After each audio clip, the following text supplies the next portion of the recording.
আমি আমার সকল মুজিব প্রেমী ভাই ও বোনদেরকে বলবো, আপনারা ধীরে ধীরে ঢাকাগামী হতে থাকুন। গত 5ই আগস্ট আওয়ামী লীগ সরকারের পতনের পর থেকেই নিষ্ক্রিয় দলটি বেশিরভাগ নেতাকর্মী পলাতক থাকায় তাদের কার্যক্রম হয়ে পড়েছে অনলাইন ভিত্তিক। দলটির নেতাকর্মীরা টেলিগ্রাফ চ্যানেলে ডক্টর ইউনূসের পদত্যাগের দাবিতে আগামী 18 ফেব্রুয়ারি হরতালের আহ্বান জানায়। হরতালকে সফল করার জন্য সকল নেতাকর্মীদেরকে টেলিগ্রাফ চ্যানেলে ঢাকায় পূর্ব হতেই অবস্থান গ্রহণের নির্দেশ দেওয়া হয়।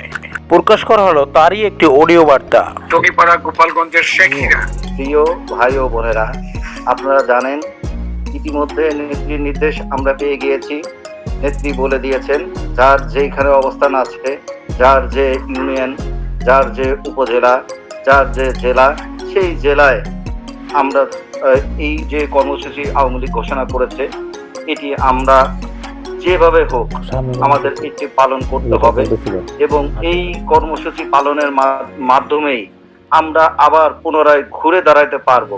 এরকম একটা মনোবল নিয়ে আমরা সকলে একত্রিত হয়ে এই ইউনূস গংদেরকে দেখিয়ে দিব যে আওয়ামী লীগ জন্ম থেকে একটি লড়াই করা দল। আওয়ামী লীগ এদেশের মানচিত্র প্রতিষ্ঠিত একটি দল।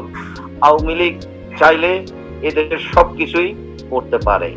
আপনারা জানেন ওরা মাননীয় প্রধানমন্ত্রীর এবং বাংলার হৃদয়ের রক্ত খননের একটি স্থান জাতির জনক বঙ্গবন্ধু শেখ মুজিবুর রহমানের বাড়ি ধানমন্ডি 32 নম্বর। এই বাড়িটা ছিল আমাদের, যেমন টুঙ্গিপাড়া বাজার সমাধিসৌধ আমাদের রাজনৈতিক তীর্থস্থান, আরেকটি তীর্থস্থান ছিল ধানমন্ডি 32 নম্বর। ধানমন্ডি 32 নম্বর আপনারা ঘুরিয়ে দিয়েছেন, কিন্তু ইতিহাস কখনো ঘুরিয়ে দেওয়া যায় না। এটার থেকে নতুন ইতিহাসের আবার জন্ম হয়েছে। আপনারা যে শক্তি নিয়ে এটার উপরে হাত দিয়েছেন, আপনাদের সেই হাত এই আপরম জনসমষ্টি যারা আছেন তৃণমূলের, আমাদের যারা এখন কর্মী ভাই বিরাদার আছেন, বিশেষ করে নেতৃত্ববিহীন হলেও আমাদের প্রত্যেকটা লোকই এক একজন জাতির জনক শেখ মুজিবুর রহমান, এক একজন জননেত্রী শেখ হাসিনা। সবারই সক্ষমতা আছে নেতৃত্ব দেওয়ার মতো। সবাই জানে কিভাবে আন্দোলন বেগবান করতে হয়, কিভাবে এই অন্যায়কারীর বিরুদ্ধে প্রতিরোধ গড়ে তুলতে হয়, সকলেই এই জানে। প্রিয় ভাই ও বোনেরা, আপনারা যে যেখানে আছেন, আমি বলবো ভুল আমাদের হয়েছে। আমি গোপালগঞ্জ টুঙ্গিপাড়া এবং শেখ পরিবারের সন্তান হিসাবে আপনাদের সকলের কাছে ক্ষমা প্রার্থনা করছি। আপনারা সকল ভেদাভেদ ভুলে গিয়ে আসুন আমরা আবার একত্রিত হয়ে এক টেবিলে বসে আমরা খাবো, এই মনোভাব ব্যক্ত করে আমি উদাত্ত আহ্বান জানিয়ে যে আসুন, যে আন্দোলনের মাধ্যমে আমরা সাধারণ মানুষের মুক্তির স্বপ্ন বাস্তবায়ন করতে পারবো, সেই আন্দোলন সাকসেস করার জন্য সবাইকে আন্তরিক অভিনন্দন জানিয়ে আমি আমার বক্তব্য শেষ করছি। জয় বাংলা, জয় বঙ্গবন্ধু, জয়। ধানমন্ডি 32 নম্বরে আয়োজিত এই প্ল্যাটফর্মের সম্মানিত সভাপতি, উপস্থিতি আমি পরিবারের সদস্যবৃন্দ, সবাইকে আমার মুজিবের শুভেচ্ছা। আজকে বক্তৃতা দেওয়ার মতন কিছু নেই, আমরা অবহেলিত, লাঞ্ছিত, নিপীড়িত।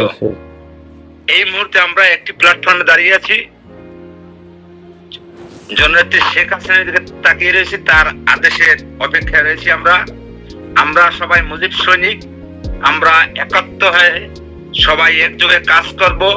আমরা তার অপেক্ষায় প্রহার গুনছি, কখন আমাদের আদেশ দেন, সেই আদেশ অনুযায়ী আমরা মাঠে নামবো। জয় বাংলা, জয় বঙ্গবন্ধু, জয় হোক সকল মেহনতি মানুষের। সবাইকে ধন্যবাদ। আসলে এখন আমাদের বক্তব্য দেওয়ার সময় নয়, এখন আমরা যুদ্ধের জন্য তৈরি হওয়ার সময়। আসুন আমরা সবাই ঐক্যবদ্ধ হয়ে আমরা আমাদের দেশকে, আমাদের স্বাধীনতার চেতনাকে, আমাদের ভবিষ্যৎ প্রজন্মদেরকে সুরক্ষার জন্য আরেকটি যুদ্ধের ঘোষণা দিয়ে আমরা যুদ্ধে ঝাঁপিয়ে পড়ি। আমি আমার সকল মুজিব প্রেমী ভাই ও বোনদেরকে বলবো, আপনারা ধীরে ধীরে ঢাকাগামী হতে থাকুন। সকল জেলার 71টি সাংগঠনিক জেলা মহানগর, প্রত্যেকটি উপজেলা, থানা, ইউনিয়ন, ওয়ার্ডের সকল নেতাকর্মীদেরকে বলবো, আপনারা ধীরে ধীরে এখন আমাদের আন্দোলনকে দুর্বার থেকে দুর্বার গতিতে তোলার জন্য, সফল করার জন্য আপনারা ঢাকামুখী হতে থাকুন। প্রত্যেককে অনুরোধ করছি আপনারা ঢাকামুখী হতে থাকুন, যেন আমরা আমাদের এবার আন্দোলন ভাষার মাস, ফেব্রুয়ারি মাস, ভাষার মাস, এই টুকাই গংদেরকে, এই সুদখোর ইউনুসকে আমরা যেন দাঁত ভাঙা জবাব দিতে পারি। সবাই ঐক্যবদ্ধ হয়ে আপনারা ঢাকামুখী হতে থাকুন। যাক, এখন আমি বক্তব্য রাখার জন্য অনুরোধ করছি লিপি খানম নড়াইল। বক্তব্য রাখার জন্য অনুরোধ করছি লিপি খানম নড়াইল। বক্তব্য রাখার জন্য অনুরোধ করছি জাহাঙ্গীর পারভেজ।